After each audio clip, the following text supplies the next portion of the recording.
ओम श्री गणेशाय नमः। श्री सरस्वत्यै नमः। श्री परम गुरुवे नमः। लंबोदरं परम सुंदरमेकदंतं रक्तांबरं त्रिनयनं परमं पवित्रम् उद्दद्दिवाकर करोज्ज्वलकायकान्तं विघ्नेश्वरं सकलविघ्नहरं नमामि। अज्ञानतिमिरान्धस्य ज्ञानाञ्जनशलाकया चक्षुरुन्मीलितं येन तस्मै श्रीगुरुवे नमः। कृष्णाय वासुदेवाय हरे परमात्मने प्रणतिक्लेशनाशाय गोविन्दाय नमो नमः। सभी भगवत कथा रस के रसिक जनों को मेरा सादर प्रणाम। हम और आप कथा सुनने जा रहे हैं श्रीमद् भागवत महापुराण की। वेद व्यास जी ने प्रथम स्कंध के प्रथम अध्याय में पहला श्लोक लिखा। सच्चिदानंद रूपाय विश्वोत्पत्त्यादि हेतुवे तापत्रयी विनाशाय श्री कृष्णाय वयं नमः। जो सत चित और आनंद के स्वरूप है, इस सृष्टि की उत्पत्ति, पालन और इसका संहार करने के कारण है। संसार के तीनों प्रकार के तापों, दैहिक, दैविक और भौतिक, इनको नष्ट करने वाले हैं। ऐसे भगवान श्री कृष्ण को हम नमस्कार करते हैं। यम प्रव्रजन्त मनुपेतम पेत कृत्यम द्वैपायनो विरह कातरयायुहा पुत्रेति तन्मयतया तर्वो विनेदुष तम सर्वभूत हृदयं मुनिमानुतोष्मि। ऐसे सुखदेव जी, जो जन्म लेने के तुरंत बाद संन्यास ग्रहण की इच्छा से जंगल की ओर प्रस्थान कर जाते हैं, जब व्यास जी ने देखा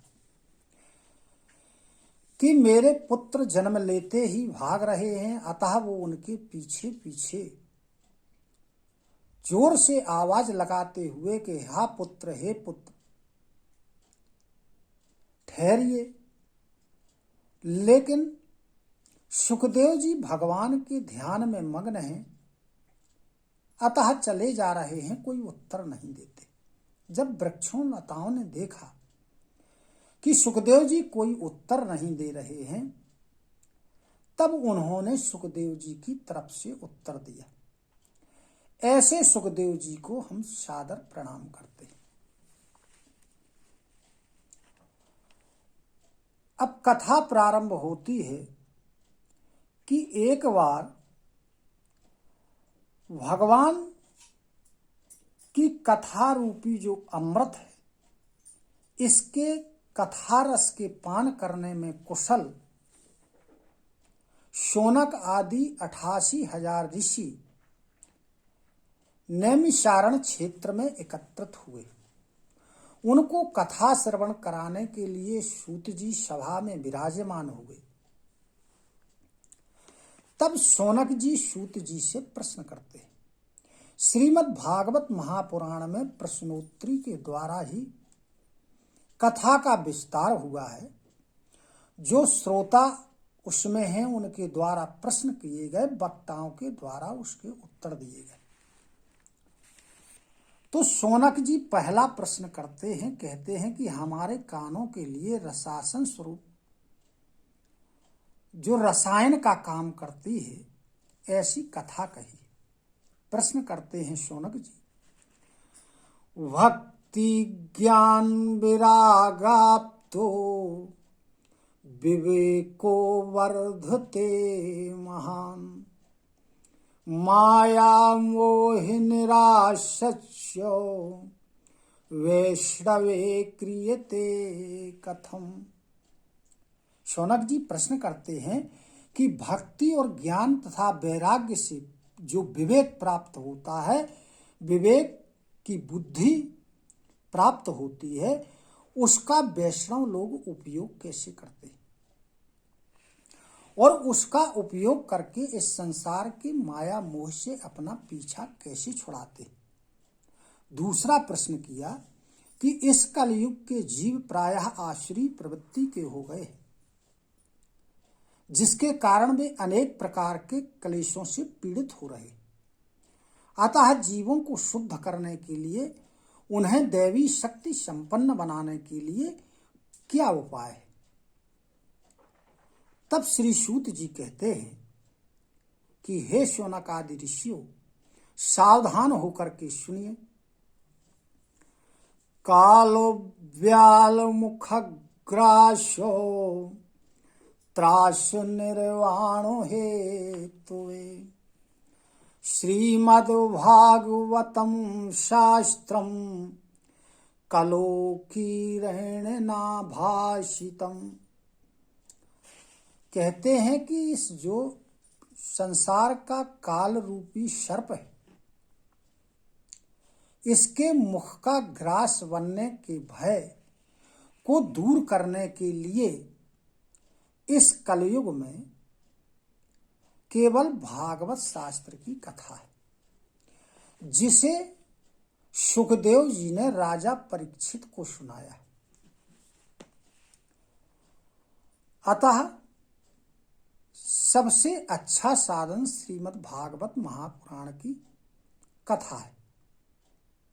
आगे कहते हैं सूत जी कि श्री सुखदेव जी जब राजा परीक्षित को कथा सुनाने के लिए सभा में विराजमान हुए, तो जो देवता लोग हैं, ये अपना काम बनाने में बड़े चतुर हैं, कुशल हैं। वो वहां पर एक अमृत का कलश लेकर के पहुंचे और सुखदेव जी से बोले कि आप ये अमृत का कलश ले लीजिए, इसे राजा परीक्षित को पिला दीजिए, जिससे जो तक्षक काटने से मृत्यु का इनको भय है वो दूर हो जाएगा, ये अमर हो जाएंगे। और जो ये भागवत महापुराण की कथा है, ये आप हम लोगों को सुना दीजिए।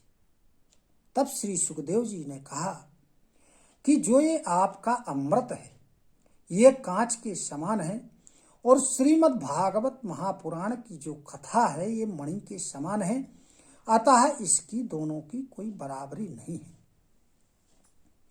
इस प्रकार जो भागवत शास्त्र की कथा है, यह देवताओं को भी दुर्लभ है, ये केवल पृथ्वी लोक में मनुष्यों के लिए उपलब्ध है, और मनुष्य इसकी कथा को सुन के अपना कल्याण कर सकते हैं। जब सुखदेव जी ने राजा परीक्षित को कथा सुनाई, तो राजा परीक्षित का मोक्ष हो गया। उनके मोक्ष को देख करके ब्रह्मा जी को बड़ा आश्चर्य लगा। तब ब्रह्मा जी ने एक तराजू ली, उसमें एक ओर अन्य साधनों को, योग जप तप आदि को रखा, दूसरी तरफ श्रीमद् भागवत महापुराण की कथा रखी।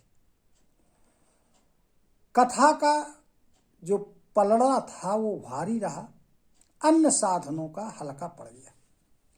इस प्रकार यह भागवत महापुराण की कथा है। अन्य कोई भी साधन इसकी बराबरी नहीं कर सकते। यह मोक्ष को प्रदान करने वाला है। आगे सूत जी कहते हैं कि इसे सनकादि ऋषियों ने नारद जी को सुनाया। जब यह बात सूत जी ने कही तब शौनक जी ने प्रश्न किया सूत जी से। कहने लगे, लोक विग्रह मुक्तस्य नारदस्यास्थिरस्य च विधिश्रवे कुतः प्रीतिः संयोगः कुत्र तेषः। कहते हैं कि जो नारद जी हैं ये संसार के प्रपंच से दूर रहने वाले, कभी संसार के प्रपंच में पड़ते नहीं हैं और कहीं ठहरते नहीं हैं, विचरण करते रहते। फिर उनका सनकादि ऋषियों से संयोग कैसे हुआ, श्रीमद् भागवत की कथा में उनकी प्रीति कैसे हुई, रुचि कैसे हुई। तब सूत जी ने कहा कि सनकादि ऋषि ने कहा नारद जी से कि एक दिन सनकादि ऋषि सत्संग के लिए विशालापुरी में पहुंचे। सूत जी कहते हैं वहां उन्होंने नारद जी को खिन्न मन से, उदास मन से बैठे हुए देखा। तब सनकादि ऋषि नारद जी से पूछते हैं कि हे नारद जी, आप उदास क्यों? तब नारद जी कहते हैं कि हे महात्मों, मैंने सारे तीर्थों का भ्रमण किया, ऋषि महात्माओं के आश्रमों में गया, पर्वत नदियों में गया, देव मंदिरों में गया, लेकिन मैंने वहां देखा कि कलयुग का प्रभाव बढ़ गया है। यज्ञ जप तप दान धर्म अब पृथ्वी में लुप्त हो चुके हैं। मनुष्य अपना अपना पेट पालने में लगे हुए हैं।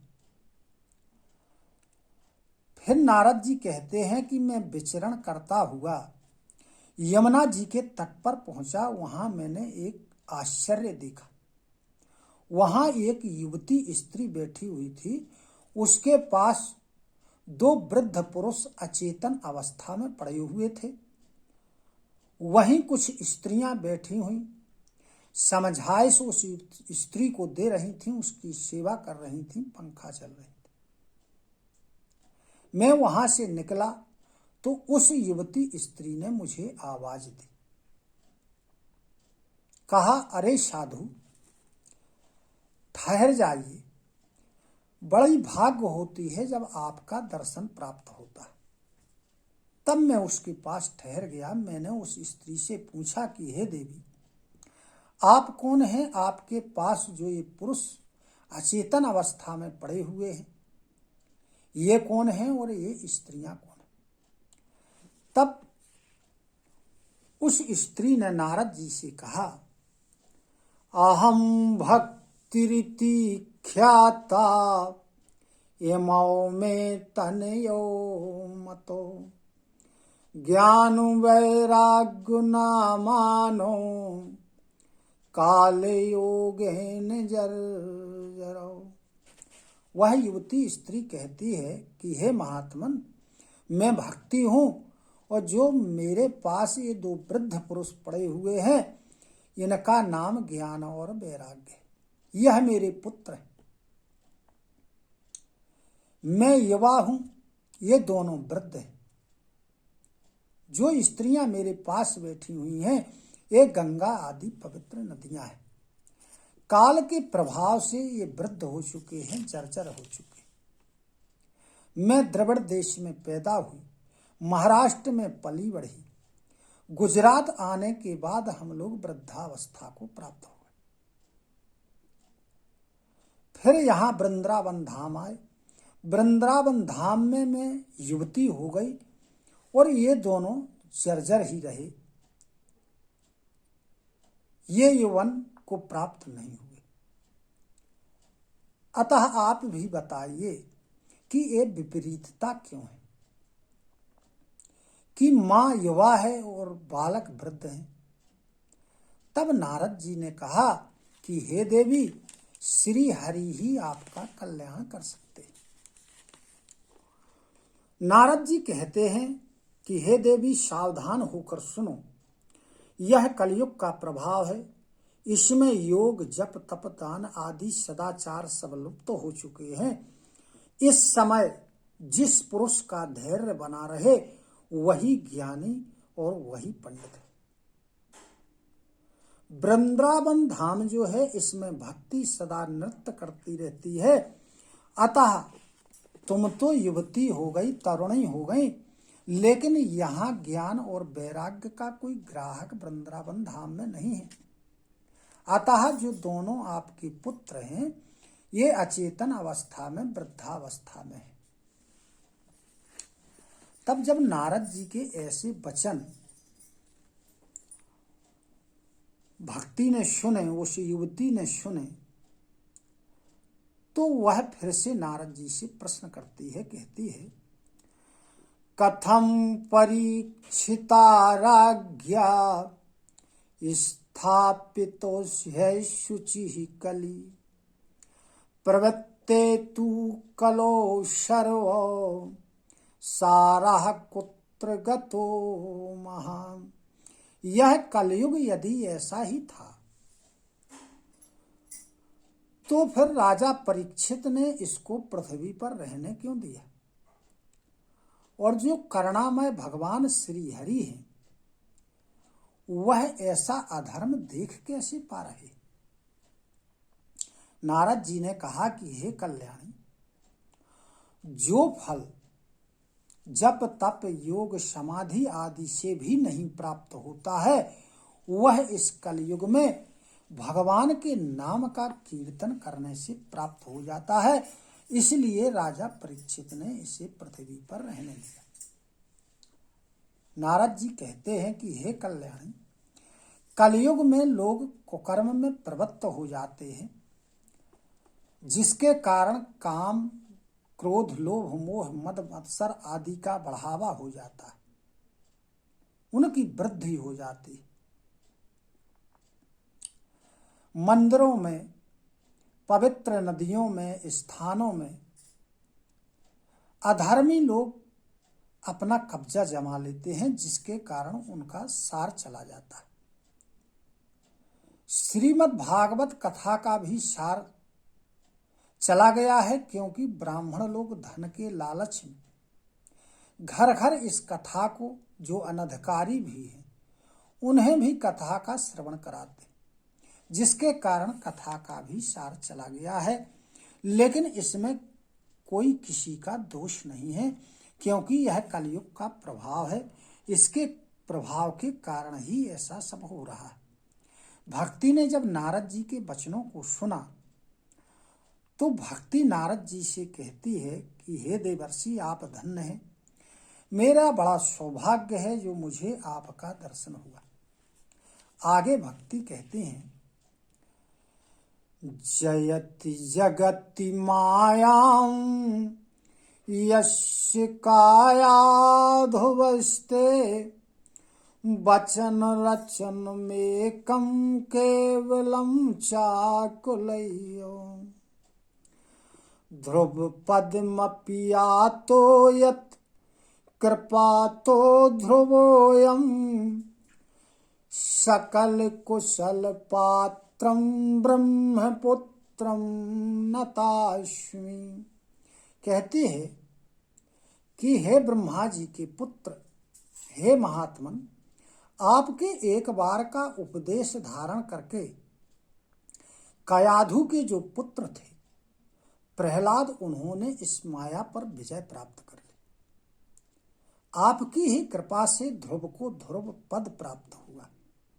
ऐसे आप सर्व मंगलमय हैं, ब्रह्मा जी के पुत्र हैं, और मैं आपको बार बार नमस्कार करती हूँ। बोलो वृंदावन बिहारी लाल की जय। ओम नमो भगवते वासुदेवाय।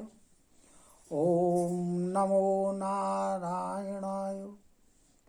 जय श्री राम, जय श्री।